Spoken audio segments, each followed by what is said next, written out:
Assalamualaikum warahmatullahi wabarakatuh. Perkenalkan, nama saya Muhammad Randy Agustiawan. Saya akan mempresentasikan tentang analisis pengendalian kualitas produk dengan metodologi 7TOLS. Studi kasus Lean Rocket A N2J PT TX Sekarang Indonesia. Pendahuluan. Kemajuan dan perkembangan industri semakin ketat, jadi perusahaan semakin dituntun meningkatkan produktivitas dan kualitas agar dapat bersaing dengan perusahaan lain. Kepuasan konsumen dipengaruhi oleh produktivitas dan kualitas agar dapat bersaing. Kualitas produk harus dapat dipertahankan dengan yang direncanakan. Ada 4 hal yang harus dievaluasikan kualitas, salah satunya adalah strength. Produk dapat dikatakan baik dan berkualitas apabila kualitas sesuai dengan sertifikasi yang ditentukan sebelumnya oleh perusahaan.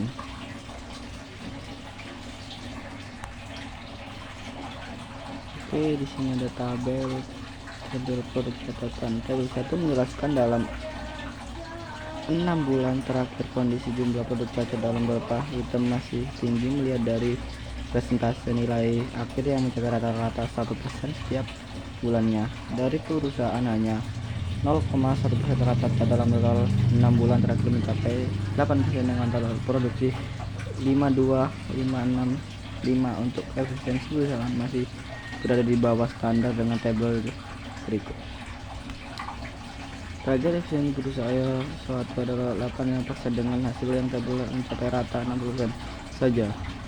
Hingga tersebut merupakan dampak dari banyaknya cacat produk yang terbuat dari menjadi dampak bagi internal, di mana fokusnya harusnya definisi yang seperti suatu target yang sudah ditentukan umum. Berdasarkan hal tersebut, produktivitas menjadi menurun. Selain dampak ini internal, muncul juga dampak ekstensi bagi pelanggan atau customer. Dalam aktual proses dari perusahaan untuk pelanggan menjadi menurun. Hal tersebut berkaitan dengan kecepatan waktu dalam pengiriman driver, di mana jadwal pengiriman yang harusnya sesuai dengan tanggal order pengiriman harus selesai dalam beberapa hari karena tidak terpenuhi jumlah pieces dalam satu box hanya karena banyak cacat produk yang terbuat. Keterlambatan pengiriman dari tabel 3 merupakan keterlambatan pengiriman dari setiap bulan pengiriman ke customer. Dalam suatu bulan, keterlambatan pengiriman terjadi di bulan Januari hingga Juni. Metode penelitian. Penelitian ini merupakan penelitian deskriptif kualitatif, yaitu penelitian dengan pendekatan mendeskripsikan akibat dari formasi BEFS berdasarkan sifatnya yang ini menggunakan atau digolongkan dengan penelitian reverse dengan jenis penelitian kuantitatif, yaitu penelitian dilakukan untuk mengetahui nilai variabel mandiri baik suatu lebih dari variabel tanpa membuat perbandingan atau menghubungkan dengan variabel yang lain.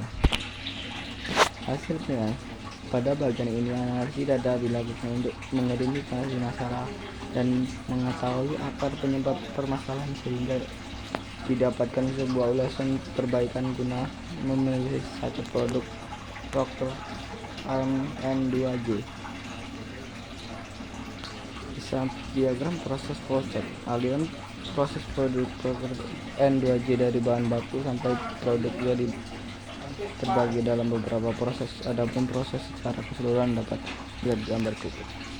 Baik, ini adalah data dari servis. Data adalah pengembalian dan pengelompokan data kategori yang lebih kecil dan mempunyai karakteristik yang sama. Data ini diambil dari sebuah pengumpulan data yang ini dikarenakan agar tidak self-intervensi dalam mengambil data, maka sebelum penelitian melakukan pengumpulan data cacat dan perlu mencarikan di mana cacat tersebut berikut dan servis. Dari data di atas dapat kita lihat jumlah total data NG proses log N2J dari bulan Juni 2021 sampai dengan Juni 2021, di mana angka tertinggi cacat produk bulan Maret yang dimana mencapai 19 pieces dengan angka terendah dari terbuat cacat produk yang di bulan Juni dengan menyentuh angka 6 pieces. Berdasarkan cat tersebut telah ditetapkan perusahaan, bahkan ada yang keluar dari batas yang ditentukan, bisa disimpulkan bahwa kualitas dari hasil produk masih tidak terkendali.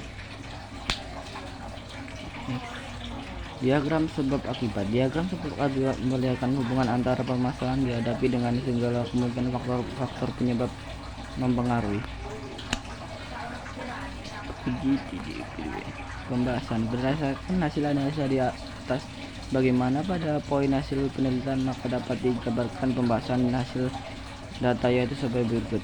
1. Kondisi pelaksanaan pengendalian kualitas PT EK Indonesia terutamakan Lean Rocket ARM N2J masih belum memenuhi target dari perusahaan, yang mana standar perusahaan memiliki batas maksimal cacat produk terbuat dari nilai 0% rata-rata dalam satu bulan, dengan aktual pencapaian cacat produk tersebut sebagai rata-rata 1% dalam setiap bulannya. 2. Perbaikan yang dilakukan untuk mengetahui cacat produk yang telah terbuat pada produk ARM N2J yang dilaksanakan atau hasil dari penggunaan diagram Woodburn atau diagram Fishbach analysis yang muncul faktor-faktor yang menjadi penyebab terbuatnya cacat produk.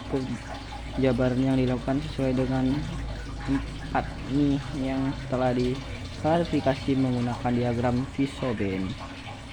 Kesimpulan dari hasil pembahasan di atas, maka dapat disimpulkan bahwasannya dalam analisis yang telah dilakukan, pengendalian yang telah dilakukan pada PT EK Indonesia dapat pada produk cacat terbuat dari sebuah bisa dikendalikan.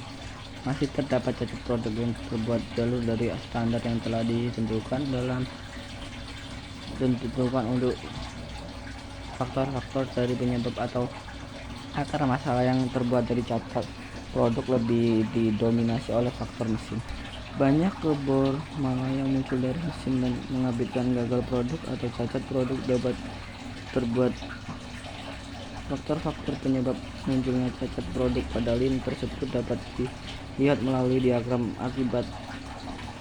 sebab akibat, mana penerapan 4 ini dijabarkan secara rinci.